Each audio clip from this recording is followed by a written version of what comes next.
Sí, efectivamente tengo muchas anécdotas. Una de ellas que he contado en una revista y que siempre recuerdo fue que mi profesora de filosofía, María Luisa Rivera de Tuesta, era muy exigente, ¿no? Y había pedido hacer una monografía. El primer ciclo, ¿ah? Introducción a la filosofía dictaba.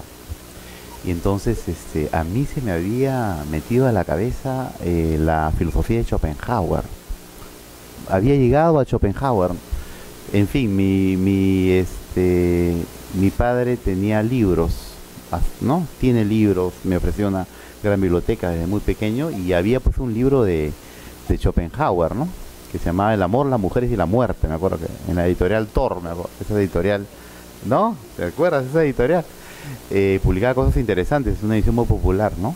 Muy interesante. Y leí el texto y dije, ustedes elijan el tema, dijo la profesora Rivera de Tuesto. Yo elegí a la filosofía de Schopenhauer y me iba todos los días, después de la clase de 8 a 1, todas las clases, me iba a la Biblioteca Nacional y esperaba 20 minutos de la avenida Bancaya a que me sacaran el libro, ¿no? Y entonces comencé a apilar, a amontonar una cantidad de fichas impresionante y le presenté un trabajo de 50 páginas más o menos, ¿ah? Yo tendría entre 16 y 17 años, no sé cuál se había cumplido ya 17. La profesora revisó y después me entregó, me dijo, usted me ha hecho una tesis, me dijo, ¿no? Me dejó, yo le pedí una monografía, me lo dijo medio en broma, en serio, me dejó aterrado, ¿no? Porque ah, dijo yo qué había hecho, yo no sabía qué, pero bueno, citaba a pie de página y había leído tremenda cantidad de horas, ¿ah? Impresionante. Eso fue una anécdota muy buena, ¿no? Que me pasó con María Luisa Rivera de Tuesta, que ya falleció hace no mucho tiempo, un año y medio, por ahí, quizá menos. La otra fue con Antonio Cornejo Polar, ¿no? Ahí yo le debo algo que transmito a mis alumnos, quienes se ríen porque yo nunca llevé un curso de retórica, nunca aprendí retórica. ¿Qué fue lo que sucedió? Sucedió que hubo una jornada entre estudiantes y profesores, la organizaron para cambiar el plan de estudios. Y estaba Raúl Bueno, de autoridad, jefe del departamento de literatura, me parece. Y yo tomé la palabra y le dije a Raúl Bueno que en ningún curso nos enseñaban qué es una metáfora, qué es una metonimia, etcétera, ¿no? Me dijo sí, lo tomó en cuenta, ¿no? En fin. Y inmediatamente el curso, un ciclo después apareció, ¿no? El curso de retórica y estilística literaria, ¿no? Es decir, yo no llevé nunca el curso, ¿no? Pero algo que me enseñó Antonio Cornejo Polar, a quien ha recordado con mucho cariño y afecto Miguel Ángel, era a ordenar mis textos, ¿no? Algo que yo siempre le digo a mis alumnos, tienen ustedes que saber ordenar los textos. Eso, si no lo aprenden ahora, nunca lo van a aprender. Uno ve a veces textos de gente muy interesante que estudia afuera, etcétera, pero mal ordenados, mal organizados, ¿no? Entonces yo le presentaba mis trabajos a Antonio Cornejo Polar y él anotaba en los márgenes, ¿no? Esto no, esto falta ordenar, falta ordenar. Después le mandé una carta, en esa época que se enviaba la carta por correo, ¿no? Y me mandó tu trabajo es interesante, pero sigo pensando que te falta ordenar, parece menos interesante de lo que realmente es porque le falta orden. Entonces yo de ahí aprendí poco a poco a ordenar y a mis alumnos les enseño el orden.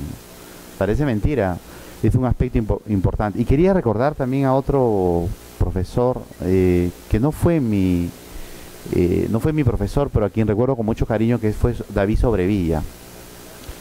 Yo no tuve la suerte de ser su alumno, pero siempre me acercaba a él y me hablaba siempre de hacer un balance de la crítica, ¿no? Él y Carlos Garayar fueron los que me enseñaron a que antes de abordar un tema había que hacer un balance de la crítica y lo hacían, ¿no? Sobrevilla es un maestro en ese tema, ¿no? Sí, lo recuerdo con bastante nitidez, ¿no? Pero Estuardo Núñez, me acuerdo de él, Una vez me encontré con él eso se lo he contado en clase, en el Parque Salazar, en Miraflores, creo, sí. Y me decía Roberto Paoli, siempre criticaba a Roberto Paoli. No, yo eso que dice Roberto Paoli, que Vallejo es expresionista, eso yo ya lo he dicho hace 60 años, decía él, ¿no? En fin, ¿ah? Era muy sencillo, etcétera, pero como yo estaba trabajando en tantos lugares, una vez me acuerdo que me dijo, eh, lo llevé a su casa, me acuerdo que tuve una presentación, cuando yo era director del fondo editorial, hubo una presentación, él asistió, y yo en mi auto lo llevé a su casa, y me dijo, ¿cuándo me va a visitar a usted? Usted a mi casa, ¿no? Así me decía, ¿no? Entonces, alguna vez fui, pero luego ya no pude ir, ¿no? Por motivo de trabajo, y después me enteré, pues, que falleció, ¿no? A veces, eh, las vicisitudes de la vida hace que uno se olvide de vivir realmente, ¿ah? O sea, uno pierde calidad de vida, ¿no? Eh, yo he pensado que a veces es mejor en vivir con los amigos que procurar el dinero, ¿no? A veces uno se preocupa excesivamente por lo económico, que indudablemente es algo importante, ¿no? Pero deja de lado otros aspectos, ¿no? Por ejemplo, lo que decía Miguel Ángel o Cali, ¿no? Como antes conversábamos, ¿no? Ese ambiente de conversación se ha perdido. Ahora cada uno va por su lado. Y yo agregaría un tema interesante, que yo creo que hay pues un individualismo, ¿no? En general, ¿no? Es un factor de época, que antes no había, ¿no? Seguramente había fanatismo ideológico, como ahora lo hay también, pero había proyectos colectivos, utopías. Ahora yo siento que los alumnos, algunos, no quiero generalizar, han perdido sus sueños, tengo la impresión, han perdido sus ideales, son conformistas. Algunos son excelentes, ¿ah? Por ejemplo, acabo de terminar de corregir mis monografías de retórica y hay un chico que me ha hecho 100 páginas, brillante así, ¿no? Así, desde la primera página hasta la última, ¿no? 7, seguramente, capítulo 7, perdón, séptimo ciclo, y es su tesis. Eso lo podría arreglar un poco y ya sería su tesis, ¿no? Y el orden que lleva, ¿no? Por ejemplo, eso a uno le levanta la moral, ¿no? Pucha, yo estoy en San Marcos, pues no estoy en cualquier tontería de universidad que ahora abunda, ¿no? Verdaderamente, ¿no? Pero esto que antes era más común se ha vuelto más raro, ¿no? Yo tengo la impresión de que muchos llevados por el consumismo, el individualismo, ya nos hemos olvidado de los demás, nos hemos olvidado de plantear proyectos colectivos, de dialogar, ¿no? Quería decir eso. Si hay alguna...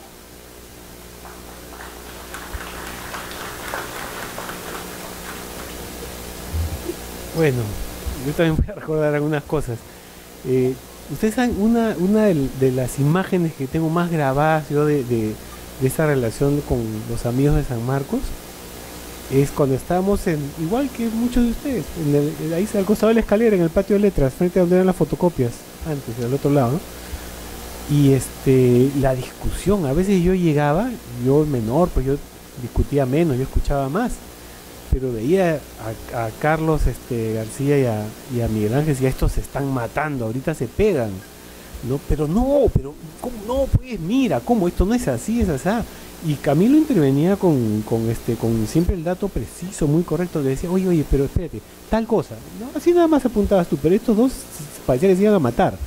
Entonces yo veo que me asustaba. Entonces me acuerdo mucho de eso. Y la otra imagen que tengo, miren, es con Camilo. Cuando un día yo estaba saliendo de clases y me encuentro con Camilo por la parte de acá de donde ahora están las fotocopias, y se me acerca sonriendo, pero con una expresión así como de fascinación, de felicidad tremenda, y me dice algo así como, oye, Bachelard, qué bueno que es, ¿no? Pero se dan cuenta esa pasión intelectual y esa alegría de descubrir un teórico que te emociona, ¿no? Que no es solamente algo que digas, oye, qué interesante, qué buen planteamiento. No, era un tema vital. Entonces yo creo que esa época de los 80s, ¿no? En general hasta llegar a los 90s, era muy vital, pues, ¿no? Y ahí las peleas de Miguel Ángel y Carlos y la sonrisa de Camilo diciéndome eso, para mí son imágenes claras de lo que era el ambiente de San Marcos, ¿no? Después anécdotas de profesores tengo varias, porque yo no me portaba muy bien. Pero una muy divertida es con Washington Delgado. No sé si divertida en realidad, pero la voy a contar. Resulta que Washington tenía una biblioteca extraordinaria, ¿no? En su casa en Lince, Pumacagua con Tello, creo que era Pumacagua con Julio Cetello, ¿no? José Leal, Pumacagua con José Leal. Y bueno, yo era amigo de su hija de Sonia, pues, ¿no? Que en esa época era enamorada de un amigo mío. Entonces, y por otro lado, por ahí, por Tresierra, como que había una vinculación remota con la familia de mi mamá, que eran de Cusco, Tresierra, y eran medio parientes de Washington. Entonces yo tenía confianza como para ir a su casa, estaba ahí, y cada cierto tiempo se hacía la limpieza de la biblioteca. Ya, eso era un trabajo así, no se imaginan lo que era. Sacamos libro por libro a limpiar, o lo que hacemos nosotros siempre con nuestros libros, pero en esta escala así magnífica que era la biblioteca de Washington, y aparte con libros que te daba miedo tocarlos, porque decías, wow, tiene esto, y lo mirabas y decías, pucha, pero le vas a meter trapo, Sonia. No, ahí plumerito nomás, esto, ya lo voy a bajar con cuidado, así, ¿no? Hasta con papel higiénico, despacito, para levantarle el polvo. Una maravilla de libros, ¿no? Y Sonia bien seria, mientras limpiaba así, me dice, oye Cali, ¿y a ti qué te parece la poesía de mi papá? Y yo por fregar, ¿no? Le digo, ¿tu papá? Tu papá es un dinosaurio en la literatura peruana, le digo, ¿no? Y Sonia, ya te fregaste, le voy a decir a mi papá. No, estás loca, ¿cómo le vas a decir? Le voy a decir a mi papá. No fastidies. Y en eso, como la hora y media, llega a Washington, pues ya sean las 7 de la noche. Hola mamita, hola Cali, ¿qué tal? ¿Cómo están? ¿Qué tal? ¿Han avanzado bien? Sí, papi, Cali dice que tú eres un dinosaurio en la literatura peruana. De frente. Y Washington me mira y se ríe, me dice, sí, pues mamita, tiene razón, y un dinosaurio gordo además. Muy bueno. Ese sentido del humor de Washington era increíble, ¿no? Era impresionante. Y otra anécdota divertida esta tiene que ver más con el grupo. Y voy a terminar haciendo la reflexión de Camilo sobre proyectos colectivos, porque estos señores saben lo que es un proyecto colectivo. Bien, en una de esas nos reuníamos en la casa de Carlos García Bedía en La Aurora, en la casa de su papá, ¿no? ¿No era la casa del embajador? Esa es la grande, de esa estoy hablando. Sí, la grande, claro. Una vez, claro. Sí, en La Aurora, claro. Y mira, a ver si se acuerdan de esto. No sé si tú estabas, creo que sí. Tú sí estabas, de hecho. Nos habíamos reunido, el grupo ¿no? Estaba también Roger Santibáñez, que a veces se juntaba. ¿Te acuerdas? ¿Ya? Y entonces, en una esquina estábamos Roger Santibáñez, Sergio Ramírez y yo. Y habíamos tomado posesión del equipo de música. Obvio, éramos los más jóvenes, ¿no? Y yo estaba poniendo King Crimson, así un rock progresivo de lo más ruidoso, ¿no? Y Roger ahí feliz escuchando, y poníamos punk y poníamos cosas, y en eso me volteé y lo veo fastidiado a Santiago López, ¿no? Que está basado, ¿no? Y agarra y se acerca y ¡pac! Pone pausa, cosa rara, porque el Shanti es bien tranquilo, ¿no? Bien medio, ¡pac! Dice, no, ya he escuchado mucho esa cosa, y nos pone un cassette de esa época, ¿no? Esto es música, dice Miles Davis. Para su mala suerte nos gustaba Miles Davis también, y terminamos golpeteando la mesa con Miles Davis, ¿no? Pero teníamos todo ese mundo que no solamente se restringía a lo literario, ¿no? Sino también a los gustos musicales, a los gustos plásticos. En fin, era bien interesante. Y para terminar con el tema primero hay una pregunta que me hizo Miguel Ángel, que voy a tocar una vez. Sí, claro, me invitó a escuchar una clase, yo me senté muy educadamente. Es la primera vez en mi vida que he visto a Miguel Ángel Guamán nervioso en una clase, de verdad. Ahora ustedes lo ven cancherísimo, pero sí estaba un poquito nervioso. No recuerdo qué te comenté al final. Si tú lo recuerdas, dilo, sería interesante porque me ayudarías a recordarlo. Pero sí, yo estaba fascinado por dos cosas, ¿no? Porque me haya invitado a su clase, ¿no? Uno. Y dos, porque valore mi opinión. Y eso es el juicio con el que quiero cerrar mi visión sobre el trabajo conjunto de los estudiantes de esa época de San Marcos. Valoraban la opinión del otro. Hay un número de la revista de crítica literaria latinoamericana que se estaba gestando. En las dos únicas reuniones a las que yo fui en casa de Cornejo, estaban trabajando eso, y era el texto del número 30 o 32 sobre un balance crítico de la literatura peruana, el 30, ¿no? No se imaginan todo lo que les costó hacer ese número. Lo discutieron, pero yo metía mi cuchara, pero la verdad yo todavía no tenía en esa época el vuelo y el nivel que ellos tenían, estaban mucho más avanzados que yo, y yo más bien estaba ahí absorbiendo, escuchando, a ver qué aprendía, ¿no? Se caía algo del árbol y me lo agarraba. Y era un árbol frondosísimo, pues, porque teníamos estos 5 cerebros literarios aportando, y esas reuniones eran parte de esas peleas que yo veía en el patio de letras, ¿no? Y que en la casa de Cornejo misteriosamente se convertían en armonía total, ¿no? Pero acá sí se sacaban la mugre, ¿no? Entonces, ese trabajo de colaboración, yo ya no lo he visto, o sea, trabajo firmado así por 6 personas, ahí estaba Paul, estaban ustedes, Carlos, Sergio creo que también está como firmante. Quedaron 4, ¿no? Jesús Díaz Caballero, ustedes 2 y Carlos. Sí, fue bien discutido, ¿no? Yo ya no veo eso. O sea, ese nivel, por lo menos, no soy testigo al menos, ¿no?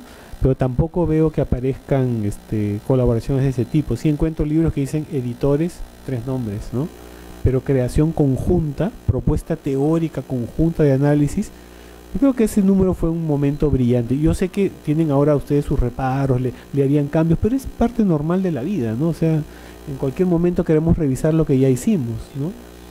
Pero yo creo que fue un momento de fulgor, ¿no? Había un brillo en los ojos de este grupo de gente que felizmente hasta ahora se encuentra, ¿no? Un poquito apagadito, un poquito velado, ¿no? Todavía no hay cataratas, pero todavía cuando hablamos de literatura esos ojos vuelven a brillar, ¿no? Yo creo que es importante recordar eso siempre. Quiero recordar a 2 personas. Voy a empezar por alguien que ya no está entre nosotros, que es Jorge Ninapaita. Él fue de mi promoción, ¿no? Había estudiado, me parece que ingeniería, no recuerdo qué carrera, y se trasladó a literatura, ¿no? Falleció hace poco tiempo, un poco más de un año aproximadamente. Y con él discutíamos mucho, ¿no? Él leía muchísima narrativa. Por ejemplo, a Faulkner. Había leído muchas novelas de Faulkner, de Hemingway también, ¿no? Y era un escritor en ciernes, ¿no? Que escribía, ¿no? Bueno, cuando me enteré de que había fallecido, porque yo también trabajé con él en varias universidades, ¿no? Por ejemplo, en la San Ignacio de Loyola, etcétera. Yo me apené mucho, ¿no? Una persona sencilla, humilde, pero que era realmente un erudito, ¿no? Y también quiero recordar a un profesor que está entre nosotros, ya tiene más de 80 años, quizás Edgardo Rivera Martínez. Él era un profesor terrible, ¿no? Yo recuerdo sus clases de lecturas literarias. Eran una conversación, ¿eh? Las clases eran una conversación. Decía, léase usted En busca del tiempo perdido, el primer tomo. Te daba 2 o 3 semanas. Nos citamos por decir, el martes 13 de mayo. Ya está. Perfecto. Ustedes no saben cómo era el examen. Tú te sentabas ahí. Primera pregunta, nada. Segunda pregunta, nada. Vuélvaselo a leer el libro, por favor. Un libro 400 carillas, ¿no? Y te da otra fecha, ¿no? Nos da otra fecha. En clase no te permitía una coma. Por ejemplo, decía, leía las reseñas con nombre y apellido. A ver, la señorita Raquel, la señorita Mónica, José, vamos a leer tu reseña, ¿no? Y la comentaba. Aquí falta una coma, aquí falta un punto. ¿No es cierto? Y era extraordinariamente exigente en clase, ¿eh? Por ejemplo, no le gustaban los galicismos, ¿no? Él quería que nada de conformar, ¿no? Prefería constituir, ¿no? Te borraba, te tachaba, ¿no? Era terrible en cuanto al estilo, ¿no? Y de él aprendí mucho, ¿eh? Me enseñó un curso de literatura francesa. De ahí viene un poco mi interés por la lectura de los autores franceses. Él fue el que me guió, ¿no? Pero era bastante difícil en clase, ¿no? Era muy exigente. Nunca había conocido a un profesor tan exigente en clase. Por ejemplo, una casa de una señorita, señorita, su reseña está ilegible, decía, no la leía. Tenía que volver a rehacer para la siguiente clase. Y nos enseñaba a hacer una reseña, y lo difícil que era, una reseña de un libro. punto por punto, ordenadamente, el primer párrafo, el segundo párrafo, el tercer párrafo, ¿no? Verdaderamente un gran profesor, ¿no? Y cómo no recordar a Luis Fernando Vidal, ¿no? Que también falleció de manera absurda, ¿no? Tenía 50 años y lo arrolló un automóvil una combi, ¿no? Un chofer de combi por el Óvalo Higuereta. Venía de la casa de Marco Martos, ¿no? Era un gran profesor también, ¿eh? Nos adentró en la narratología estructuralista, ¿no? Era muy riguroso. Bueno, es para contar. Desiderio Blanco también, ¿no? Tremendo profesor, ¿no? A mí me enseñó Teoría Literaria 2 y Teoría Literaria 3. Verdaderamente un erudito, ¿no? Sin lugar a dudas, ¿no? Bueno, puedo seguir contando, ¿no? Carlos Garayar, literatura griega, también tuve. Eduardo Hopkins, literatura latina. En fin, no tendría que hablar muchas horas en realidad, ¿no? Pero fueron momentos inolvidables en la Facultad de Letras de San Marcos y en el Departamento de Literatura, ¿no?